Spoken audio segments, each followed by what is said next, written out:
All right. Hello there, Riverland and Long Prairie Gray Eagle High School. Good to see you on already November 18th.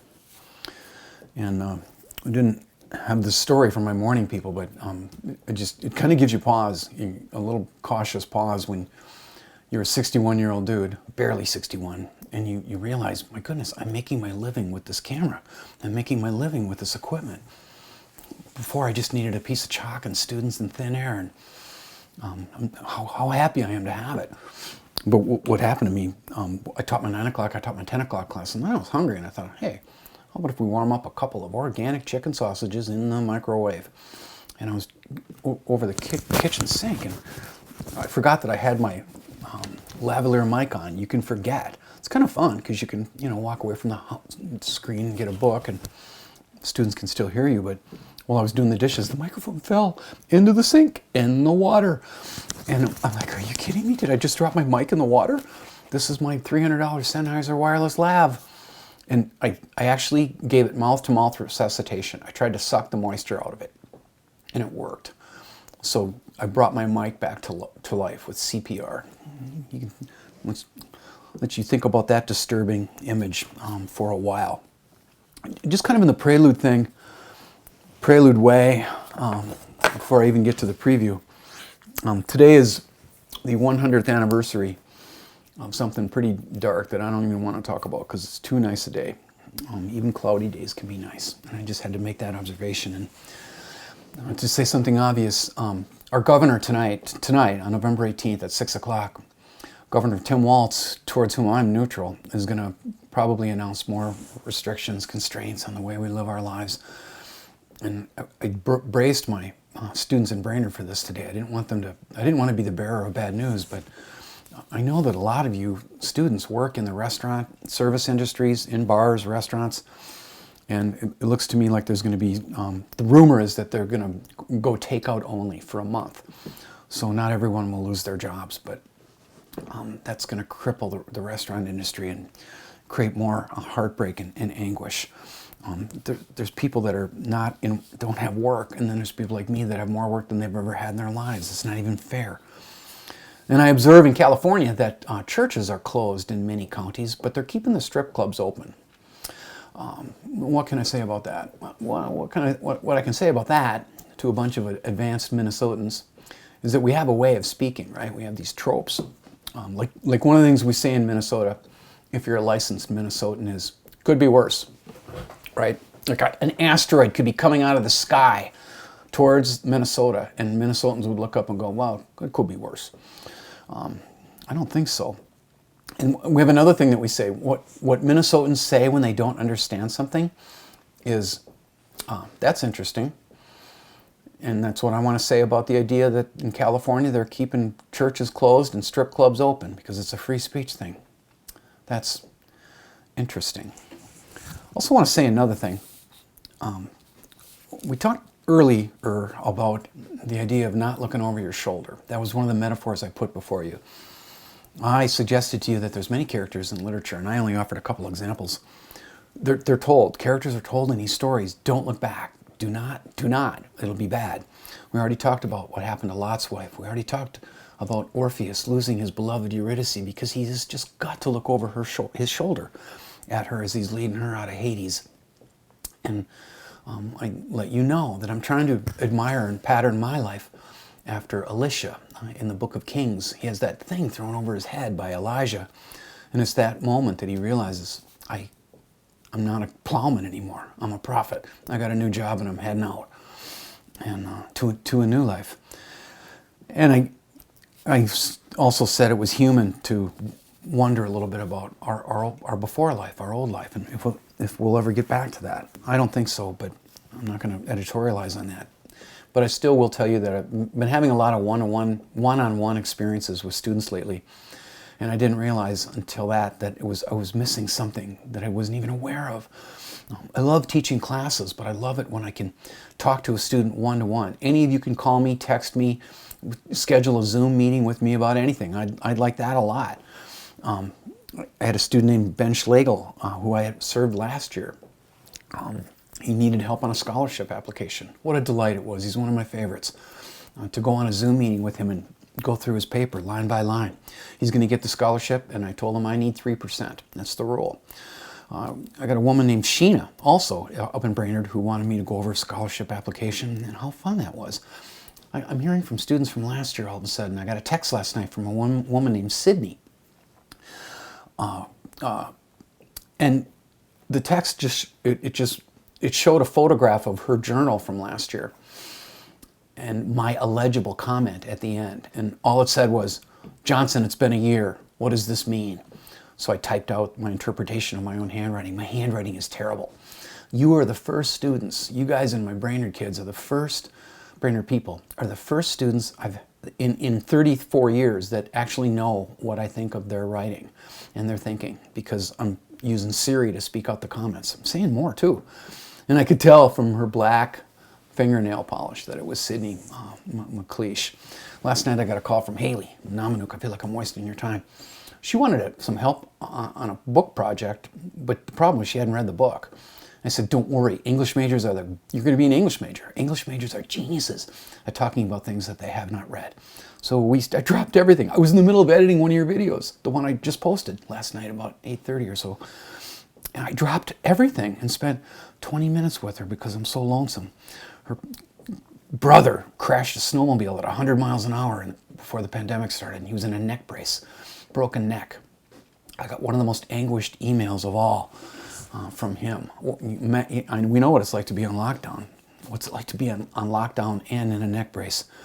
And I got a fantastic email from a kid last night. I could say his name because you're not going to know him, but I got an email from a student who said, "I'm flunking your class, and it's completely my fault. I didn't listen to you when you told PSEO students not to work too much. I disobeyed that great advice, and now I'm screwed. And it's my fault, and I take responsibility for it. I apologize for disappointing you. I'm going back to high school in January, and I'll see you when I come back to CLC, when I'm ready for your fantastic classes." He was really nice about it.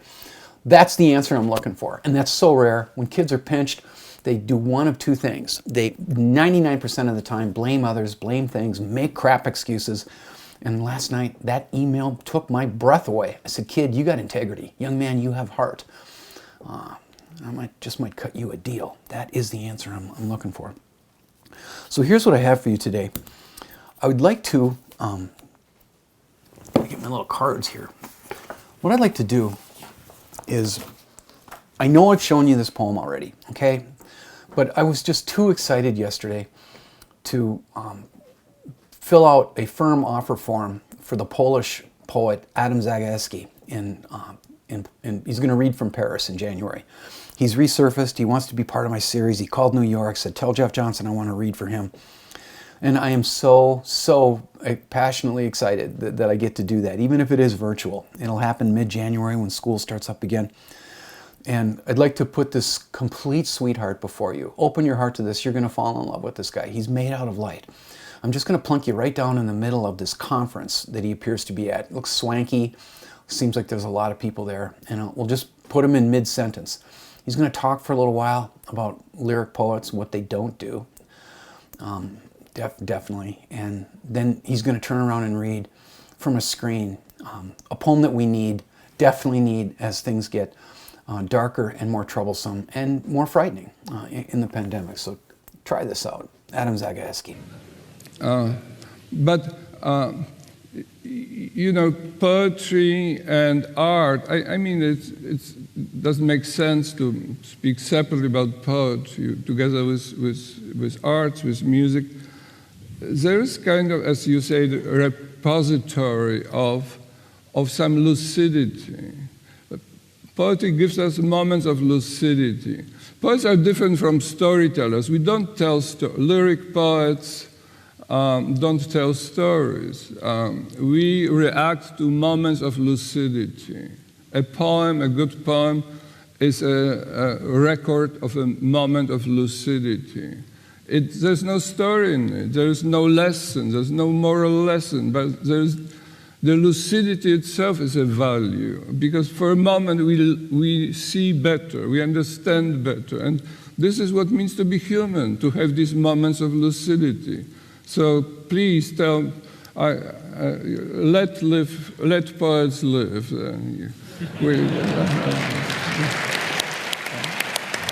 I started this morning with telling you about the drop of wine in the ocean, which can transform the ocean. One drop of wine was published in the New Yorker in the week right after 9/11. And it was a poem. And it was a poem by our friend Adam Zagajewski. And many New Yorkers now know this poem by heart because it was for them that drop of wine that transformed the experience. And I've asked Adam to read it for us at the end of this conference. Please, Adam. Try to praise the mutilated world. Remember June's long days and wild strawberries, drops of rosé wine, the nettles that methodically overgrow the abandoned homesteads of exiles. You must praise the mutilated world. You watched the stylish yachts and ships. One of them had a long trip before it, while salty oblivion awaited others. You've seen the refugees heading nowhere. You've heard the executioners sing joyfully. You have to praise the mutilated world. Remember the moments when we were together in a white room and the curtain fluttered. Return in thought to the concert where music flared.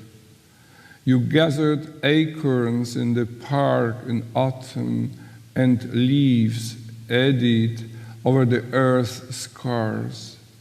Praise the mutilated world and the gray feather a thrush lost, and the gentle light that strays and vanishes and returns.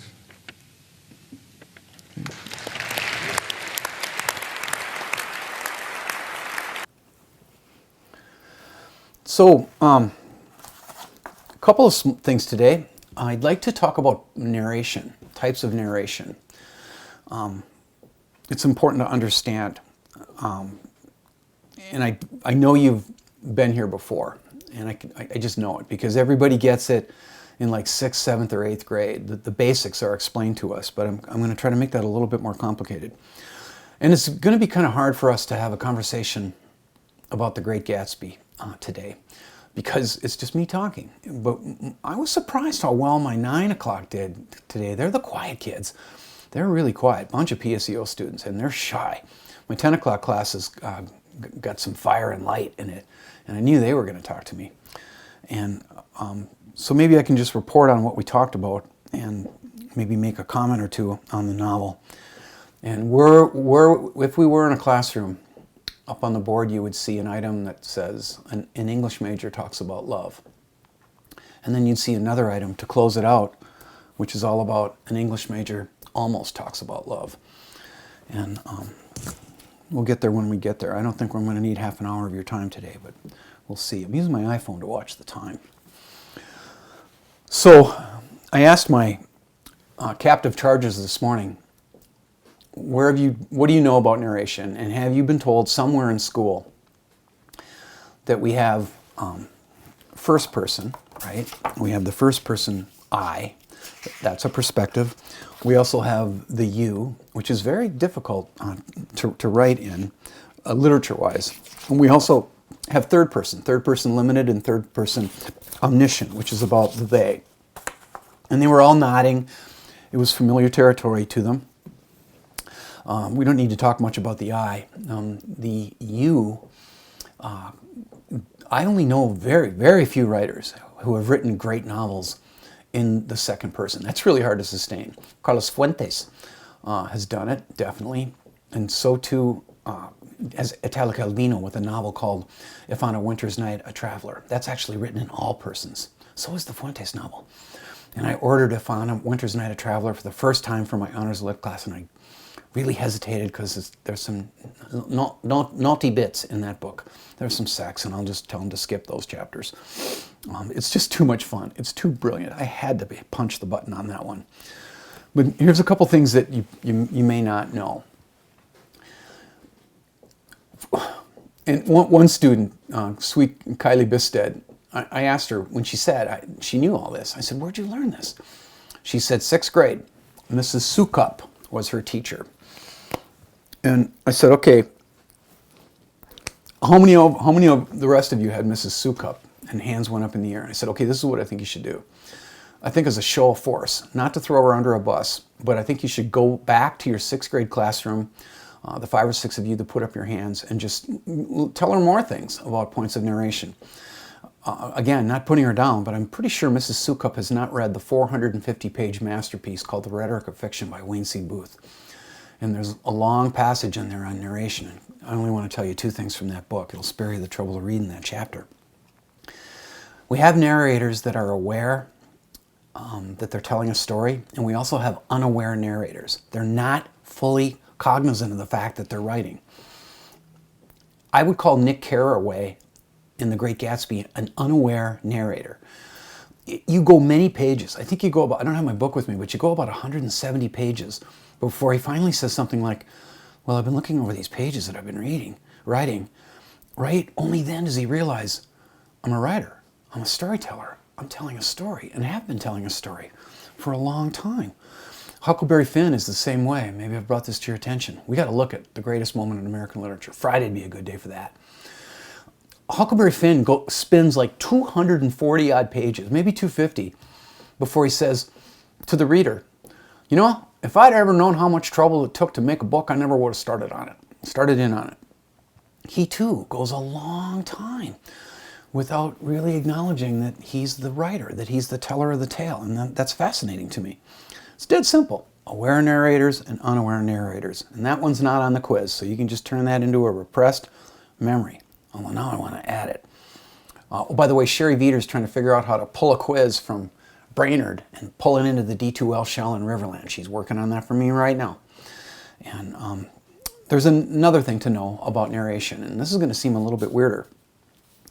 We have narrators that are reliable, and we also have unreliable narrators.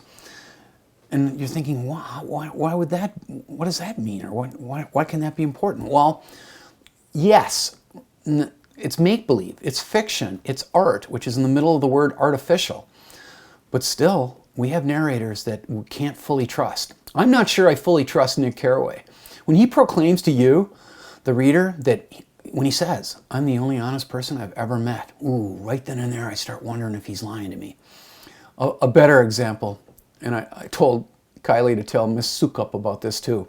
I said, tell Miss Sukup to read Vladimir Nabokov's novel, Despair. Vladimir Nabokov was a Russian writer from the 20th century, one of the greats, and one of the greatest writers of the 20th century. And he has this novel called Despair, which is all about a German chocolatier named Hermann Hermann. And the premise of the book is that Hermann Hermann, he's wealthy. And one day walking in a beautiful park, he sees a bum, kind of a street person, that he tells the reader looks exactly like him. So the entire novel is the enactment of a plan. He wants to befriend the bum, and he wants to kill him behind these bushes by the river. And then his plan is to dress the bum up in his suit, in his triple-breasted suit, and trim it. It's really creepy. Trim his fingernails, comb his hair, and then put on the bum's clothing and go on the lam and just start up a new life. But early in that novel, the narrator's perspective is everything in life. The narrator reports to us that his mother was the kind of woman who lay on a couch and ate bonbons while the summer wind blew in the smell of hay with the curtains blowing. And you go, okay, that's your mom. And then you turn like 2 pages, and the narrator says, Hermann Hermann says, oh, by the way, that business about my mother with the couch and the bonbons, that was a deliberate, lighthearted lie. Here's what she was really like. She worked in a factory. And you're sitting there going, what the heck? You just told me one thing, and now you're telling me something else. And for the rest of the novel, you don't know if you're being lied to at any given point. Like, did the bum really look like you, Herman? Or was that a lie too? That book ends badly. I don't recommend it. So, it's dead simple. We have aware narrators and unaware narrators. We have reliable narrators and unreliable narrators. But it's way more complicated than first person, second person, third person, limited third person omniscient, where the writer is like a god that knows everything and can control everything, even the interior lives of people. We're all narrators. There's 7 billion of us, completely individual people, different as snowflakes, which kind of means that we have 7 billion potential narrators. And wouldn't that be something if everybody took up writing seriously and wrote like it mattered? That would be something to talk about. So again, here's the spot I'm in. I just some of you have been recommending us trying to organize and get a live Zoom. We could do like a live Zoom study session or just kind of party. Maybe we could do that for my cooking show that I'm going to create for Thanksgiving Day. I pick up my turkey tomorrow at the Co-op curbside in St. Cloud, where I buy my hippie organic food.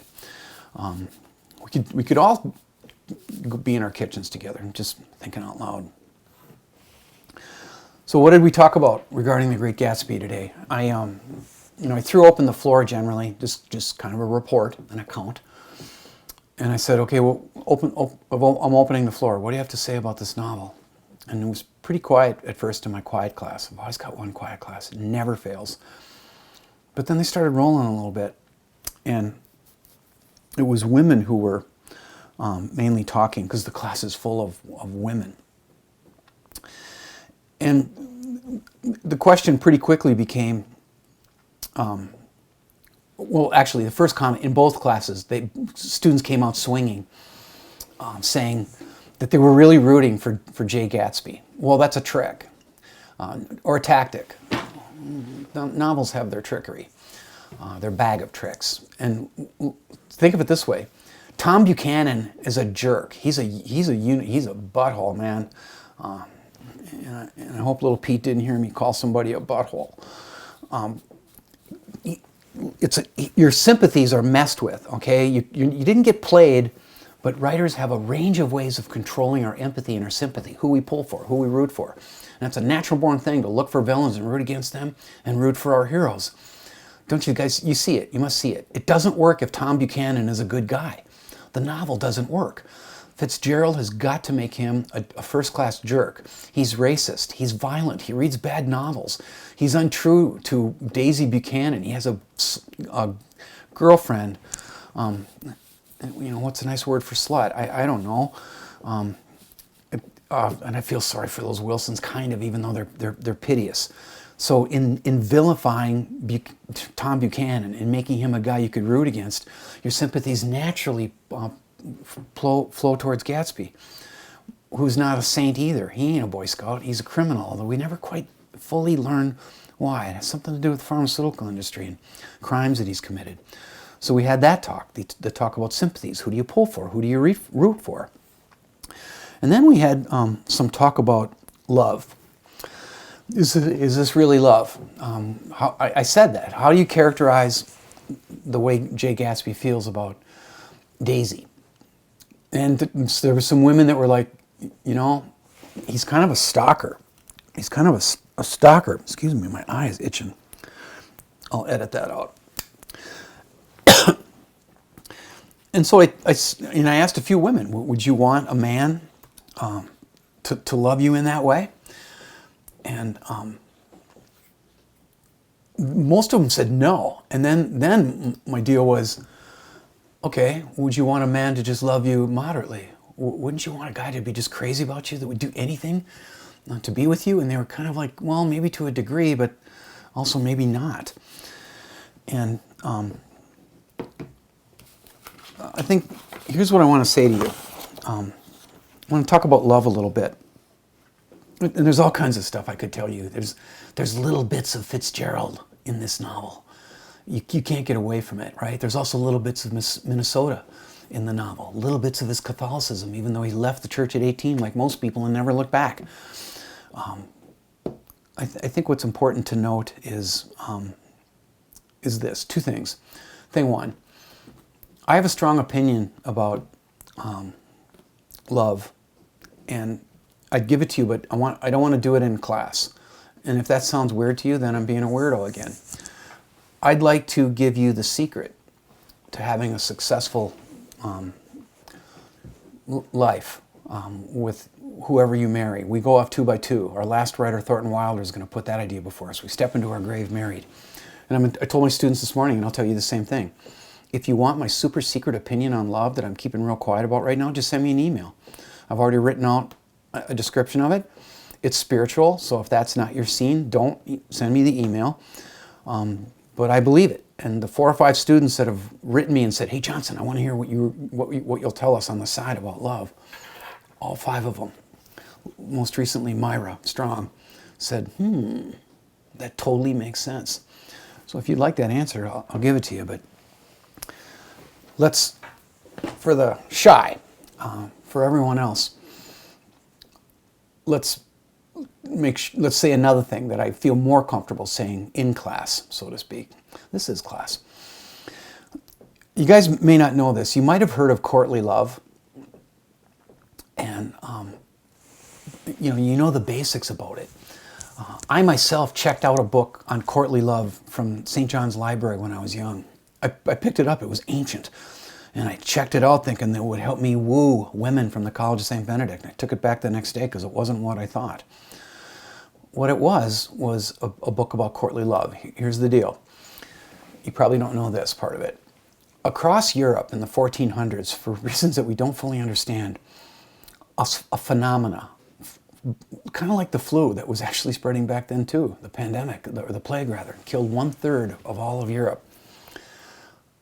A movement, a social movement swept across Europe. It happened in every country, in Italy, France, Spain, England, Germany, Austria. And the deal is this, I'm not dumbing it down, but I'm kind of reducing it.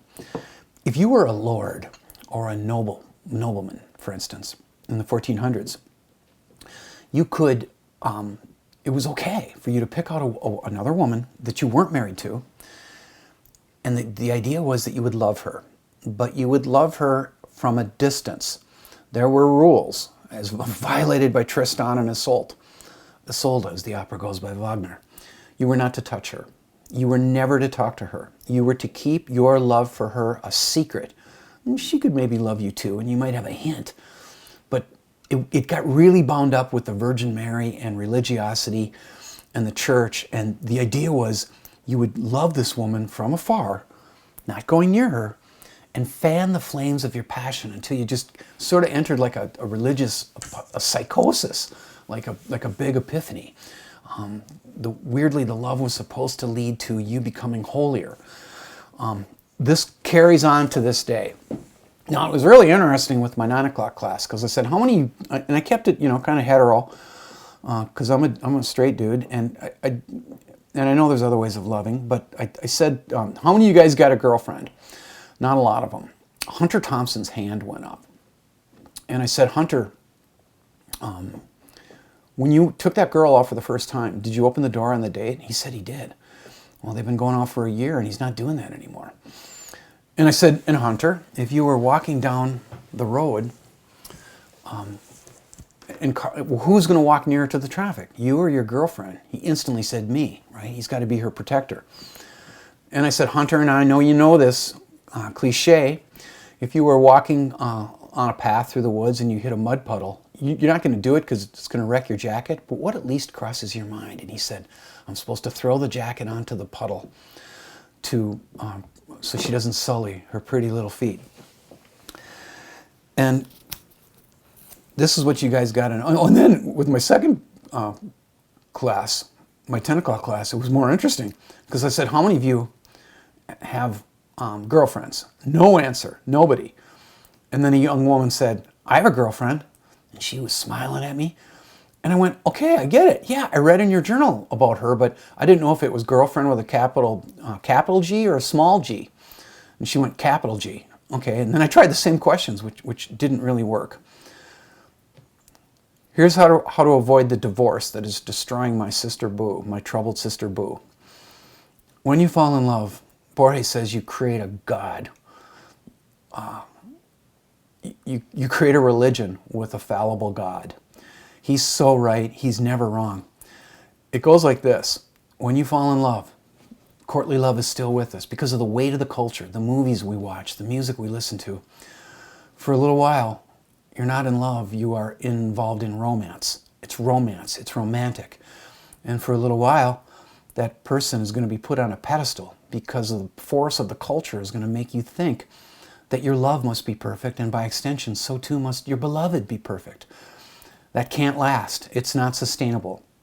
They'll be perfect for a little while, but then you'll move in with them. Maybe. Get married first, being a moralist again. And you'll realize, after about a year, year and a half, you'll go, wait a minute, this man I married squeezes the toothpaste tube in the middle. He doesn't squeeze it the way I want. He takes his clothing and throws it on the closet floor instead of putting it in the laundry room. He doesn't help in the kitchen. In other words, there comes a point in all relationships where the romance ends because you get a few specks on your soul, or the other person gets a few specks, and right then and there, romance, the fury of it all, the roses, the chocolate, etc., has to turn into something quieter. Real love that is lasting. My wife and I still have romantic moments, but we didn't make it to year 34 expecting each other to be perfect. Remember that, will you? I'm at the 3:29 mark, and I'm remembering I threw in a Adam Zagajewski deal. I just heard a weird sound. Maybe we all heard that sound. Love you guys. See you Friday.